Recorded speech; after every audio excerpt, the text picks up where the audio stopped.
সবাইকে প্রীতি ও শুভেচ্ছা জানাচ্ছি পদ্মাপাড়ের বাউলিয়ানা থেকে। আমার ভাতিজি পুতুল সে এখন এই পদ্মাপাড়ের বাউলিয়ানার জমির ঠিক মাঝখানে দাঁড়িয়ে, এই যে দেখুন মাঝখানে দাঁড়িয়ে কত সুন্দর পরিবেশ, চারপাশে একটি ছড়া সে পড়ে শোনাবে। তাহলে পুতুল ছড়া শোনাও। 1 2 3 4 5 1 5 4 6 7 8 9 10 then I let it go again. বাহ, চমৎকার! সে একটি ছড়া পড়ে শোনালো।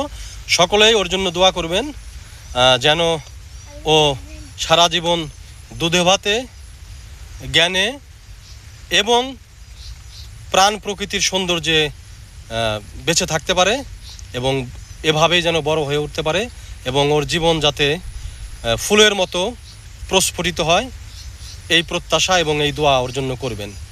এবং দেখুন একবার চারপাশটা আবার দেখিয়ে দিচ্ছি। দেখুন কি স্নিগ্ধ, কি মনোরম, কি দারুণ পরিবেশ। সকলেই ভালো থাকবেন।